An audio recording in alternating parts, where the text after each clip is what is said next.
Então, para falar de Machine Learning, nós precisamos discutir sobre os tipos de sistemas de aprendizado. Existem algumas caracterizações que são feitas para dividir ou agrupar esses tipos de aprendizado. Tá? A gente pode considerar se eles podem ser ou não treinados com uma supervisão humana, né? Se eles podem ou não aprender rapidamente de uma maneira incremental. E se eles funcionam simplesmente comparando novos dados com dados conhecidos, ou se eles detectam um padrão em dados de treinamento e acabam criando um modelo preditivo. Aí a gente tem a primeira abordagem dos sistemas de aprendizado de máquina, que eles podem ser classificados de acordo com a quantidade e o tipo de supervisão que eles recebem durante a fase de treinamento. Tá? Então existem 4 principais sistemas de aprendizado a ser considerado. A gente considera o supervisionado, o não supervisionado, o semi-supervisionado e o aprendizagem por reforço. No aprendizado supervisionado, os dados de treinamento que você fornece ao algoritmo, eles vão incluir soluções desejadas, né? Então a gente chama eles de rótulos ou um atributo meta. A tarefa de classificação, ela é típica de um aprendizado supervisionado.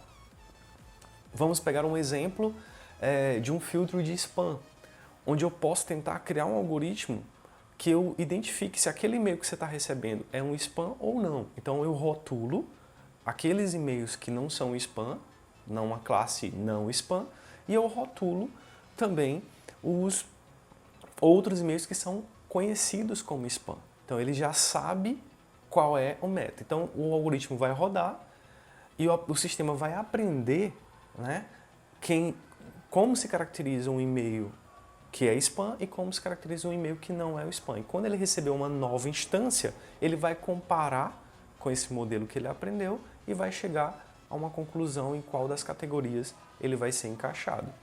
Tá? Pode também, além da tarefa de classificação, acontece a previsão de valores numéricos como sendo também um tipo de tarefa desse tipo de aprendizado. Por exemplo, prever o preço de um carro, de um veículo, e a gente pode utilizar algum conjunto de atributos ou características, como a quilometragem do veículo, a idade dele, a marca. E esses atributos são chamados de atributos previsores. Então o rótulo é o atributo meta e esses atributos que eu conheço são os atributos previsores.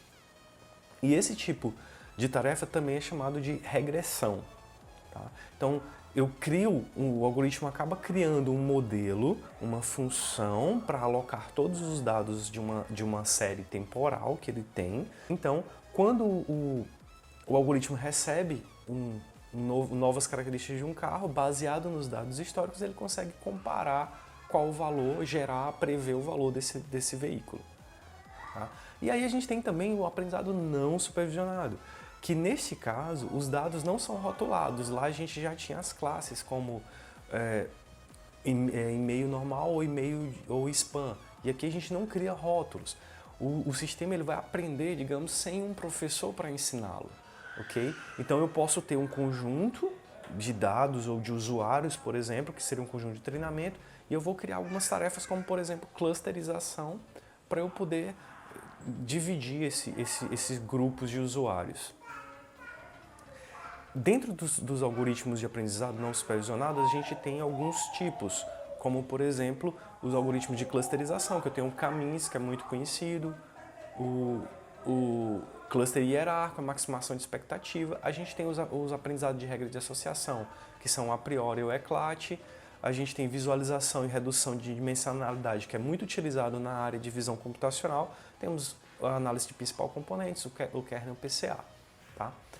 Algum exemplo de aprendizado não supervisionado, a gente pode pensar, por exemplo, eu tenho um blog e eu posso querer saber dados sobre os visitantes que acessam o meu blog. Então eu posso pensar que eu posso criar um algoritmo de clusterização, que é um algoritmo que tem um tipo de aprendizado não supervisionado, e ele vai detectar grupos semelhantes desses usuários. Então ele pode detectar, por exemplo, segmentação de usuários por sexo, por faixa etária, identificar que, por exemplo, usuários que têm de 15 a 21 anos frequentemente acessam o blog em determinado horário e que estão atrás de um determinado tipo de conteúdo. Então isso serve para melhorar as minhas postagens. É um tipo de uso de aprendizado não supervisionado. Outra tarefa é a detecção de anomalias. Então é muito comum você classificar o que está dentro da normalidade e encontrar os outliers também. Então, por exemplo, transações de cartão de crédito são muito utilizados a detecção de anomalias, porque digamos que você tem uma compra, uma faixa de compras, um histórico de compras, você e usuários que têm as mesmas características que você, bem parecidas, como por exemplo compras, faturas mensais de R$500 e de repente você começa a ter compras no valor de R$10.000, né? Então isso, o sistema automaticamente não tem uma pessoa olhando conta por conta, transação por transação. Então um sistema com aprendizados não supervisionado vai utilizar para detectar anomalias. Tá? E a gente tem um aprendizado semi-supervisionado também. Né? Alguns serviços de hospedagem, como por exemplo o próprio Google Fotos, eles são um exemplo clássico do aprendizado não supervisionado. Então, vamos dizer, um iPhone, o iOS ou até um Android, ele pode, com as fotos que você tem na galeria, ele começa a criar a detecção dos seus rostos. Então, é a fase não supervisionada do algoritmo. Até que você começa a apontar, esse é o João, esse é a Maria. Então você está rotulando aqueles dados, é a fase supervisionada. Então por existir essa mescla de um aprendizado não supervisionado com um aprendizado supervisionado, a gente considera como sendo um aprendizado semi-supervisionado. Tá? E a gente tem aprendizado por reforço, que ele também é chamado de agente, né? E ele observa o ambiente, seleciona e executa ações e o principal objetivo dele é conseguir recompensas. Ou então ele ganha algumas penalidades em forma de recompensas negativas. Um exemplo de uso do aprendizado por reforço é a utilização para ensinar robôs a andar, tá? Dentro de um determinado ambiente. Outro exemplo clássico é o programa AlphaGo da DeepMind, né? Que ele também foi utilizado usando aprendizados por reforço. Né? Ele apareceu mundialmente em 2017, né? Quando ele venceu o campeão mundial Qin Ji no jogo Go. A gente também tem outro tipo de caracterização, que é o aprendizado em lote e o aprendizado online, né? Que a gente tenta descobrir se o sistema pode ou não aprender de uma maneira incremental a partir de um fluxo de dados que ele está recebendo. No aprendizado em lote, o sistema é incapaz de aprender de forma incremental, então ele deve ser treinado de maneira prévia, né, com a utilização de dados, de todos os dados que você tiver disponível. Isso geralmente vai demandar bastante tempo de treinamento, até que você consiga ajustar todos os parâmetros e recursos de computação. E ele é chamado também de aprendizado offline. No aprendizado online, por contrário, você vai treinar o sistema de maneira incremental, então você vai fornecer conjuntos de dados, né, que são chamados de mini-lots. E ele é muito utilizado, né, em sistemas, por exemplo, como bolsas de valores que respondem em tempo real. Né? Nós temos também o aprendizado baseado em instância versus o baseado em modelo. Né?